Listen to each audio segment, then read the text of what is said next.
banger. Excuse me. What in the world are you thinking? Me, Gene, the first thing you need to do is to tell these people to shut up if you want to hear what I gotta say. What up, y'all? It's KMB, the Sexy Ninja, in the place to be for a Paper Saber universe.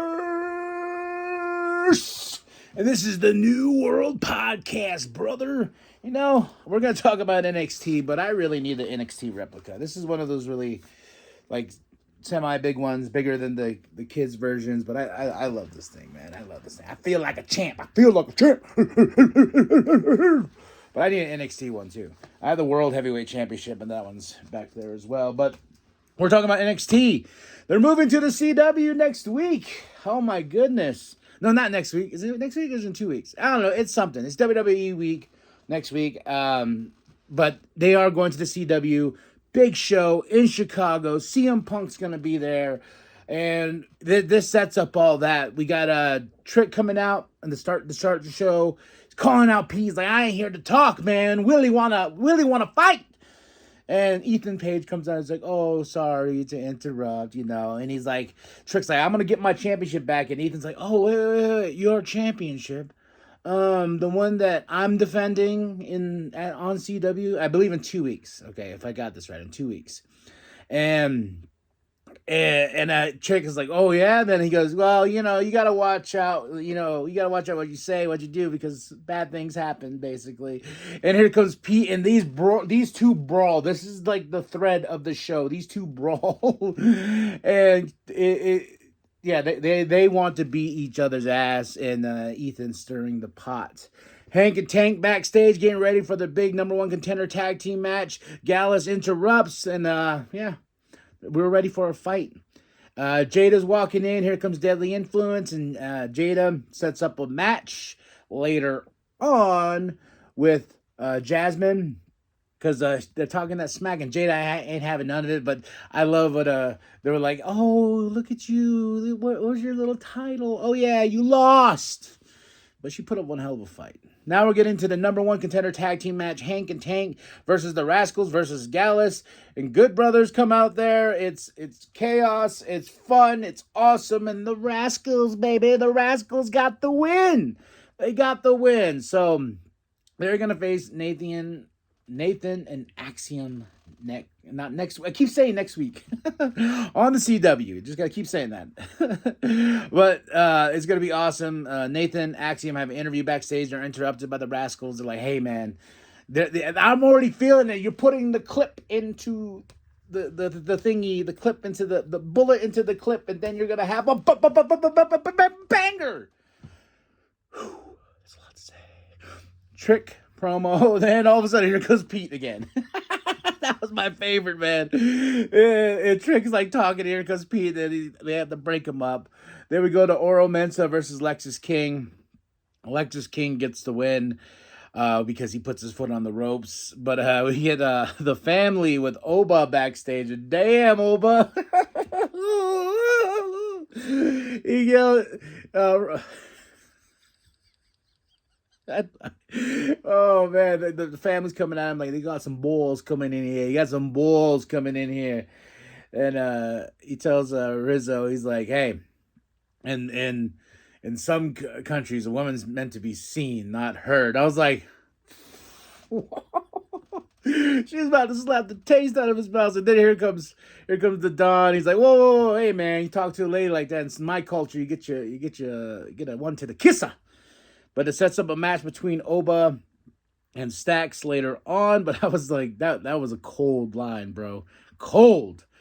Gals backstage, no quarter catch crew. I gotta say, I love Ren Sinclair. I love the fact that she's part of this group now. She's so much fun. Tatum, you know, like she basically takes these challenges that people want for the Heritage Cup. She's like, yeah, but Charlie's like, yeah. You got to hear people out. You got to listen. They have to make a case for themselves to even be worthy of getting a shot at this. She's like, oh, okay. She takes that to heart because you'll find out later on. Tatum Paxley versus Rosemary. Wendy Chu on the outside. And, of course, Tatum Paxley gets the win. But here comes Wendy. And they start beating down, and out of nowhere, Lyra, oh my God, Lyra's back. Because they're not really doing anything with her on the main roster. Sure, she's got that thing going on. I can't even remember right now. I think with the Pure Fusion influence or whatever, she's got that thing going on with the Zelina Vega. So much so that I'm like, oh yeah, that's a thing. But I like this better. There's some history here between Tatum and Lyra.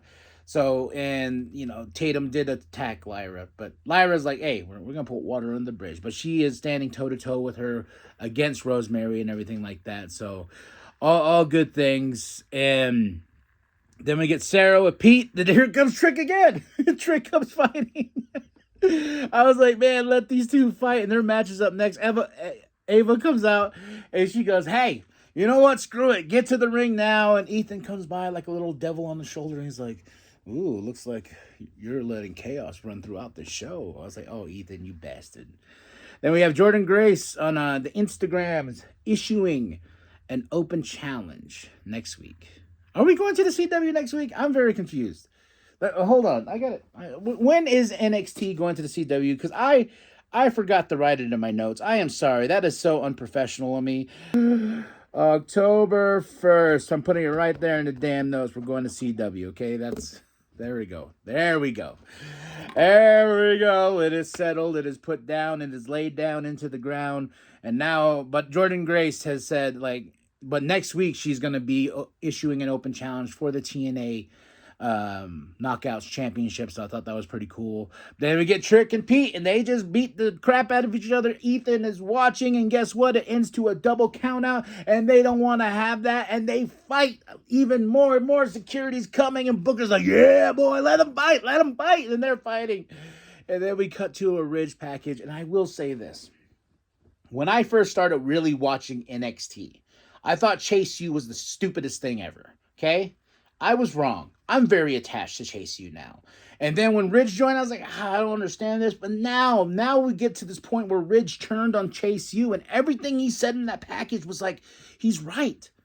Like, he's like, I came here, I found myself with Chase U, I gave us a new look, I got us a championship, and guess what? We lost it all because they can't hold the big one. And everything he said, I believed in, and he says the ripping apart of Chase U starts now. I felt more of an emotional attachment to this story that we're going to tell here than JC Jane's, with Rhea. This here, it's got some meat on the bone.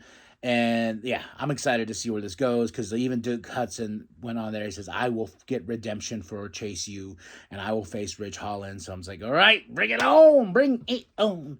Then we get Brooks backstage with Shawn. He's in a sling, and he's like, hey, man, thank you. He's like, I want to thank you. And Brooks like, hey, you don't need to thank me. I don't know why. He's being manipulated by Shawn. And I don't know who this individual is that comes up with the book. He's holding a book. I'm sorry. There's too many names I try to remember for each and every single damn show. So he comes up, he's like, hey, man, he's gaslighting you, and, walks off.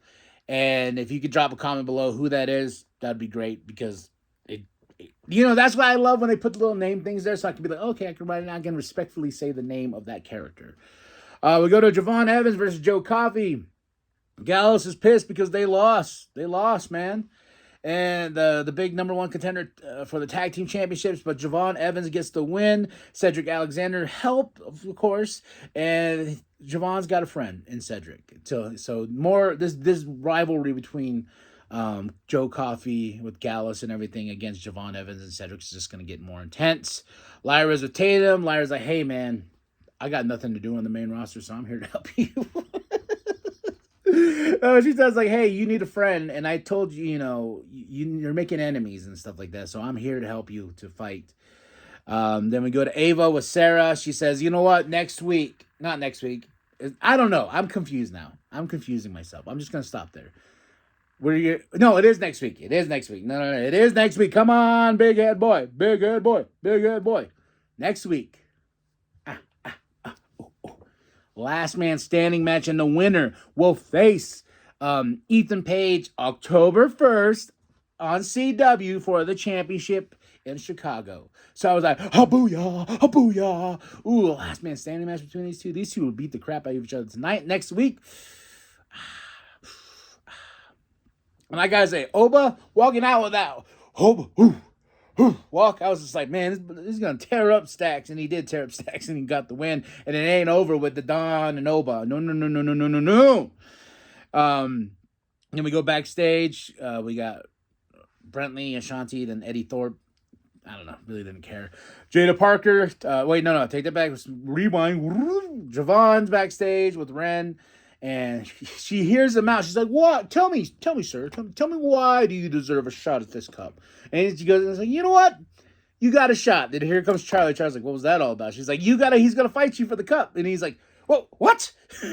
He's like, "Why?" She's like, "I did exactly what you told me." He's like, "What do you mean?" Oh man, I love Ren. Ren Sinclair being part of this group is awesome, man. Javon Evans is going to get a shot at that Heritage Cup. Now we're going into Jada Parker versus Jasmine. Jada Parker whooped that ass, but a fatal beatdown is what occurred. Fatal Influence was like, nope. Then we got the women's locker room ready to watch on with Roxanne, what she's going to say to them. And, to the WWE Universe and everything like that, the NXT Universe. And here comes Fatal Influence, Jordan Lola. So we're setting up something there. Then here comes Roxanne. And my favorite line out of this promo is when she comes out, she's like, "Aren't y'all getting tired of this? I keep winning and we keep doing the same thing." And she's like, "Nobody, even the main roster, has nothing on Roxanne Perez." Then the lights go out. We're like, "Oh, Julia, here we come." And here comes my girl, Chelsea Green. I was like, "Oh, interesting. Psych." And I was like, man. So, and then the lights really go out. And here comes Julia. I was like, oh shit. I mean, you can just feel the presence of Julia through the screen. She looks like a superstar. And she knocks poor Chelsea Green out. And then she tells Roxanne, "Me, you, CW." Boom, mic drop. Just like that. Just bam. And I was like, woo. And then Roxanne puts up the title, and that's how we end the show. This was a really good show. 5 out of 5. I will say my match of the night. I gotta say the number one contendership for the tag team titles with the Hank Tank, Rascals, and Gallus. That's gonna be awesome. I can't wait until the Rascals take on Nathan and Axiom. And I'm sorry for all the confusion. Like, usually I write down the shows, a when, where, how, and just brain farts this morning. But all right, y'all. Tell me what you thought of the show. I give it a solid 5 out of 5. NXT, September 3rd, 2024. Vic and Booker on commentary as usual. And that's it. That's all. Oh, there's my cue. There's my time. And tell me what you thought of the show. Drop those comments below. Hit that like, hit the subscribe. Share with your grandma. Share with the bum down at Walmart. And remember that the New World Podcast is for life, brother. Woman there who thinks that she can fill my shoes, I am more than happy to give her a shot. See you soon, WWE Universe.